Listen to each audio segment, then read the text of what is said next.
Guys, this is test 47, game 1. This is the products game. It's an ordering game. We know this because they say in the third line of the initial paragraph there is the order in which they will be displayed. So I've laid out the 7 products, P, Q, R, S, T, W, X. I've laid out the 7 slots 1 to 7 and all the rules, which I'll explain. The tells Q's before W, so I put Q-W here, which of course means that W cannot be first and Q cannot be last. That tells that R is immediately before X, which also means that X can't be 1, R can't be 7. It additionally means that R cannot be 3 and X cannot be 5 because the QT on 4 gets in the way, which is a later rule I'll explain. But before that, it tells that T and W can't touch. It tells that S is either 1 or 7, and then they say that either Q or T is on 4, which means R can't be 3 and X cannot be 5 because Q or T would be in the way. So this is the very bare bones, simple initial setup for the game. We'll be doing more work over the course of the questions themselves. Now, question number 1, they start off right away with a cannot be true question. They're asking us what can't be first, and we know that either X or W is the answer because neither of those things can be first. Of course, X is a choice, so E is our answer for number 1. Next, number 2, if X is immediately before Q. So this gives us, we already know that R is immediately before X, so they're extending that box to tell us that R is before X, which is before Q immediately. And of course, we also know that Q is before W, so we can extend that onto this diagram for number 2 as well. So they're asking us what could be true. Now, we'll just run through the choices, seeing if anything jumps out as being impossible or possible. T first, no reason to think that couldn't happen. We'll leave that alone for now. Looking at B, could we have R on 5? Well, if R was on 5, we'd have X on 6, Q on 7, no room for W to go after it, so for that reason B is gone, and we can work by elimination here. Now, choice C, saying Q last, of course that never happens. Q is never 7th because Q is before W, as we see here as well, therefore C is gone. Next, Q on 2. If Q was on 2, we wouldn't have room for R next to come before it, so that's impossible also. And then E, P on 2.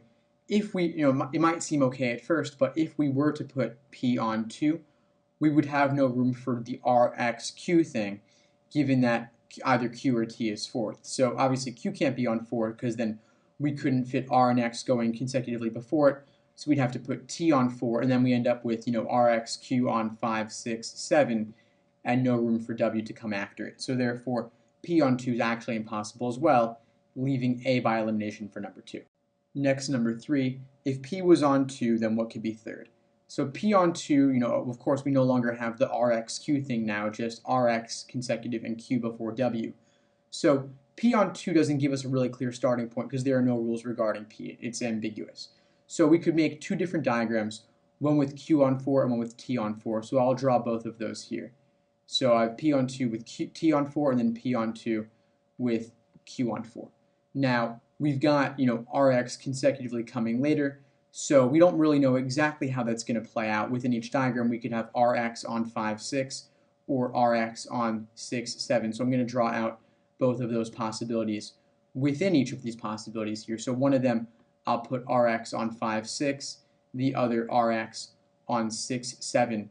In both of these diagrams, within each of them, I'm stacking multiple possibilities. So at least we can go from here. So in the top diagram, since we got to have Q on 4 there, we're going to have W after it. So W is going to go on either 5 or 7, depending on where RX goes. Since X or W is on 7 in that diagram, S will have to go on 1. Since S is always on either 1 or 7, that leaves T to be on 3. So this is actually enough to solve the question. We see T on 3. That's a choice C. So we're good here. And C is our answer for number 3. I will play with the bottom possibility just to show you what happens there. Now, we have to have Q before W, so we're going to have Q on either 3 or 5 here and have W coming later. Of course, we can't have S on 7 on the bottom diagram, because if S was on 7 in the bottom diagram, we'd have Q on 1 and W on 3, and W and T cannot touch. So for that reason, W is going to have to go on 7, W would have to go on 7 here, which leaves us with, the RXW possibility. Having W on 5 just isn't going to work. So RX on 6, 7 isn't going to work. We're going to have W on 7 here, and then we will have Q on 3, leaving S to go on 1. So this possibility plays out as well, Q on 3, but Q on 3 is not a choice here, so that's why C was our answer for number 3. Next, number 4, general, could be true question. I would just work by elimination here, run through the choices, see what cannot be the case, so that you can eliminate things. So Q on 5, no particular reason to think that couldn't happen, so we'll leave that alone for now. Q on 7 is impossible, so B can be eliminated.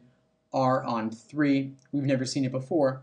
Doesn't mean it couldn't happen, but then of course you see right here, R is never on 3 due to the RX box, so C is gone. W on 3, we've never seen that before in a valid scenario, so no particular reason to think that couldn't happen, so we'll leave it alone for now. Then we'll look at E, X on 5. Of course, X could never be on 5 due to the fact that Q or T is on 4, so you couldn't have R immediately before it if it were on 5. So E's gone. We're down to A and D. Q on 5 actually turns out to work. If we put T on 4, we could have Q on 5, and then we could have W after it on 6. We could have S on 1, RX on 2 and 3, leaving P to go on 7. This works out perfectly fine, so Q on 5 does work, and A is our answer for number 4. Next, number 5, if R was on 6.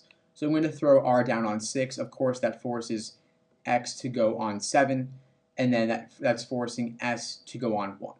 So we have Q before W, we've got T, and we can't have T and W touch. So for that reason, we're not going to be able to have T on 4, because then W couldn't be on either 3 or 5, and then we'd be stuck with having W having to go on 2, but then Q couldn't go before. So for that reason, we're going to have Q on 4, leading to W on 5.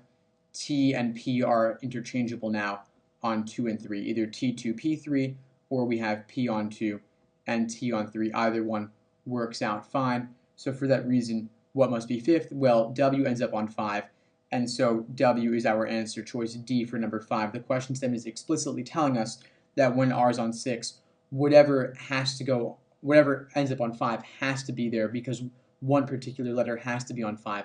So if you find a letter on 5, you know that one must be there, and you're good.